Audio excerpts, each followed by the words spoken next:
उत्तर प्रदेश में एक बहुत बड़े गैंग का खुलासा उत्तर प्रदेश की पुलिस ने किया है, जो लोगों को बहला फुसलाकर या डराकर धर्मांतरण करता था।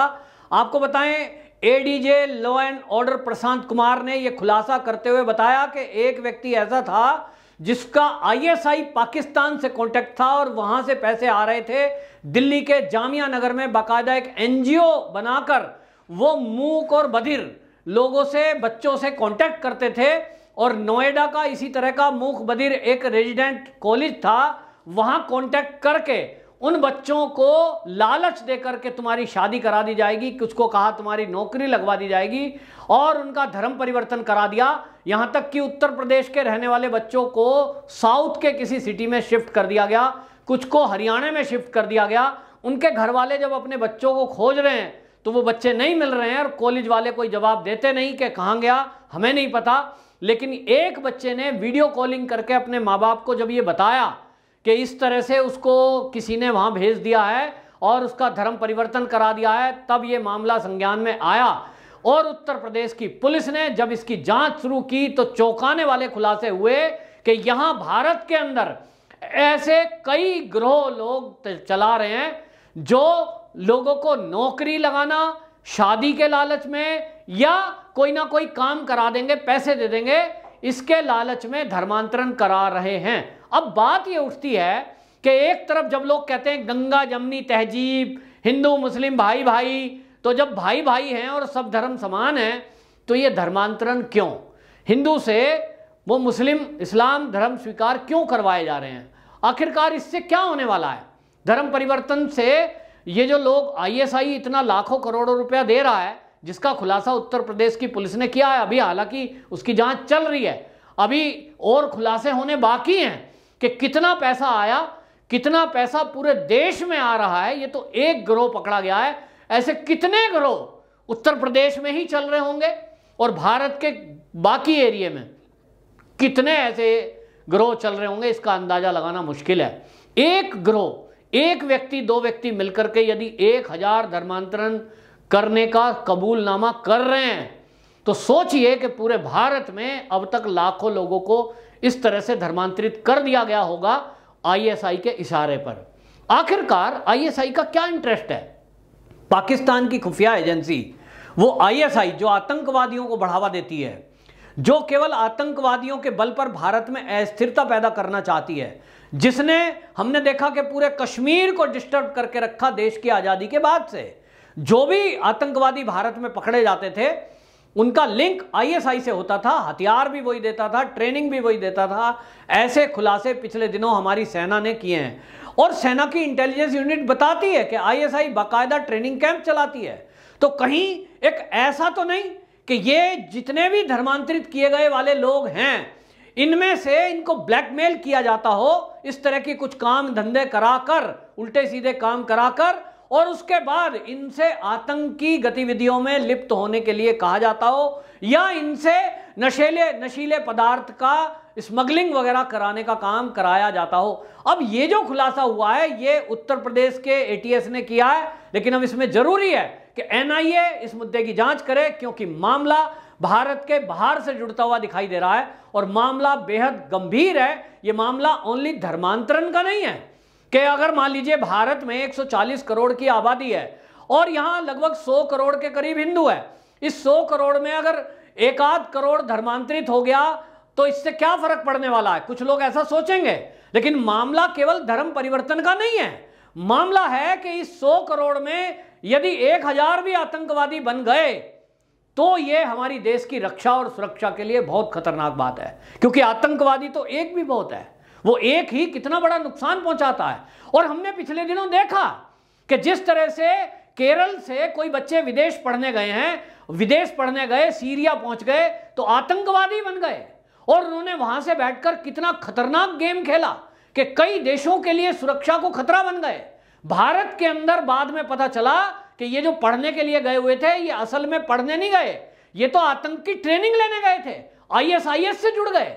तो ये जो चीजें हैं, वो जो आईएसआईएस से जुड़ रहे हैं या आईएसआई से जुड़ रहे हैं, अब देखने में ये आ रहा है कि जितने भी आतंकवादी भारत के अंदर एंट्री करते हैं, हमारा जो इंटेलिजेंस यूनिट है वो इतना चौकन्ना है इस टाइम के जैसे ही कोई आतंकवादी एंट्री करता है, उसकी सूचना मिलती है, कुछ ही घंटों के अंदर उसको मार गिराया जाता है।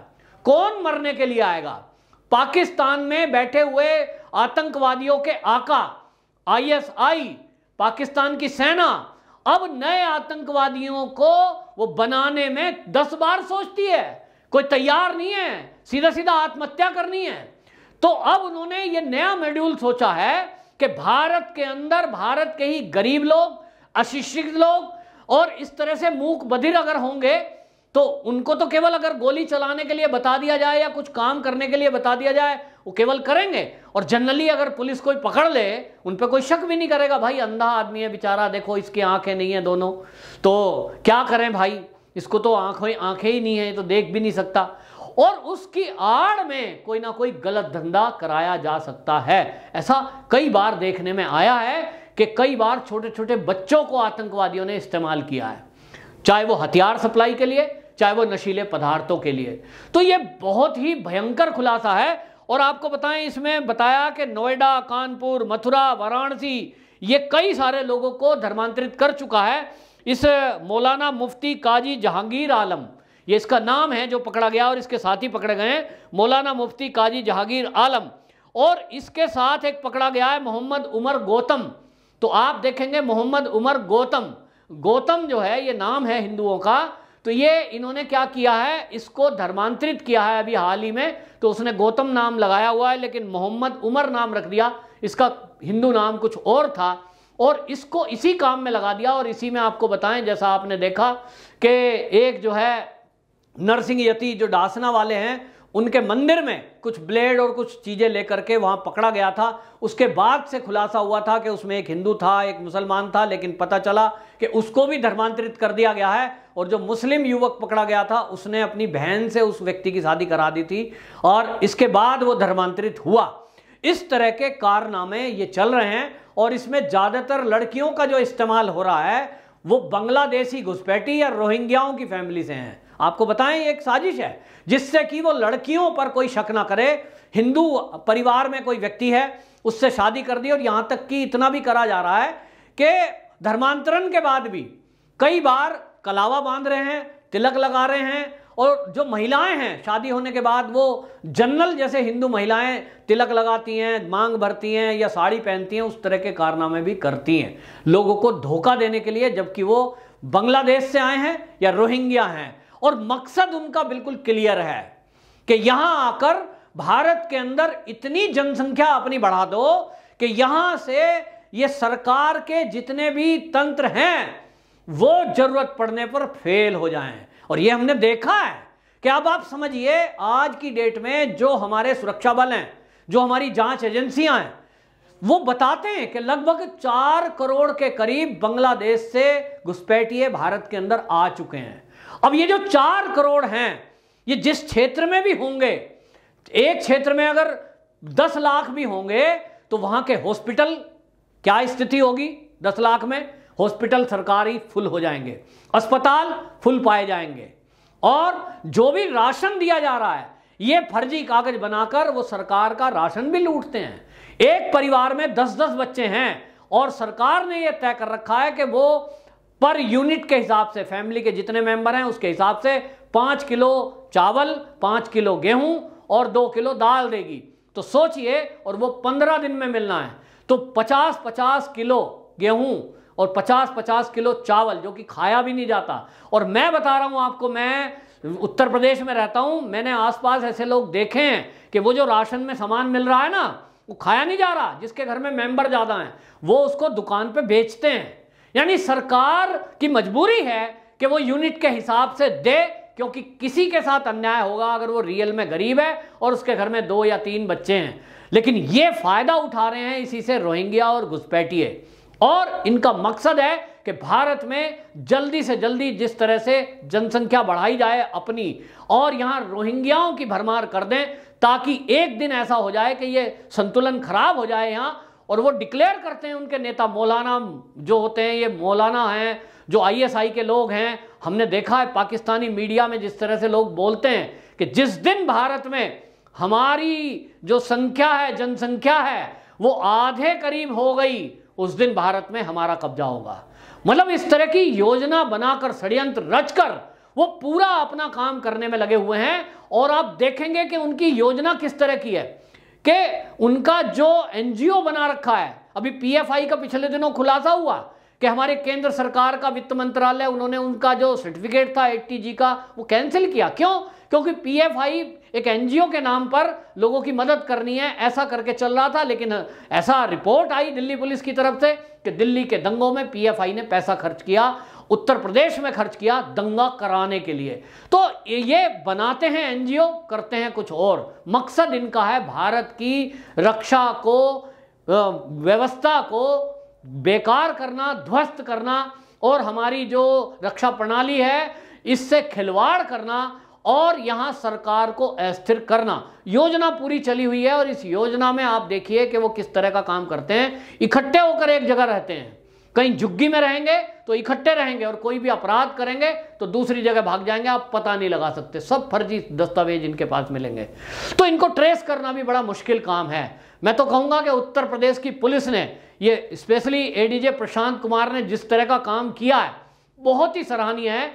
बिल्कुल ये इस तरह का है जैसे कहते हैं रेत में सुई ढूंढना, इस तरह का काम है इस समय इन रोहिंग्या और बांग्लादेशियों को खोज कर निकालना। तो उत्तर प्रदेश की पुलिस ने वो काम करके दिखाया है जो लगभग असंभव जैसा लगता है कि उत्तर प्रदेश में जहां 22 करोड़ की आबादी लगभग है और वहां एक बड़ी संख्या इन इस्लाम के मानने वालों की है और उसमें जो बीच में रह रहे हैं रोहिंग्या और घुसपैठिए, उनको निकाल के ट्रेस करना, जिनके पास फर्जी सारे दस्तावेज हैं, यहां तक कि पासपोर्ट तक भी फर्जी हैं, तो बहुत कठिन काम है और ये चुनौती है। लेकिन इन सब का एकमात्र लक्ष्य है कि किस तरह से 2022 में उत्तर प्रदेश में योगी जी को हराना और 2024 में मोदी जी को सत्ता से बाहर करना। इस योजना पे ये जो पाकिस्तान है और ये जो चीन है ये पूरा काम कर रहा है, षड्यंत्र रच रहा है। इसमें काम में ये सब रोहिंग्या उसका साथ दे रहे हैं, जिहादी उसका साथ दे रहे हैं और जिहाद केवल यही है कि भारत को इस्लामिक राष्ट्र जल्दी से जल्दी बनाया जाए। लेकिन इसमें उत्तर प्रदेश पुलिस ने जैसा काम किया है, इसी तरह अगर सारे राज्यों की पुलिस चौकन्नी रही, सतर्क रही और काम करती रही तो निश्चित रूप से ये जो जिहादी मानसिकता के लोग हैं, इनके जो मंसूबे हैं उस पर पानी फेरने में हमें ज़्यादा देर नहीं लगेगी। वंदे मातरम।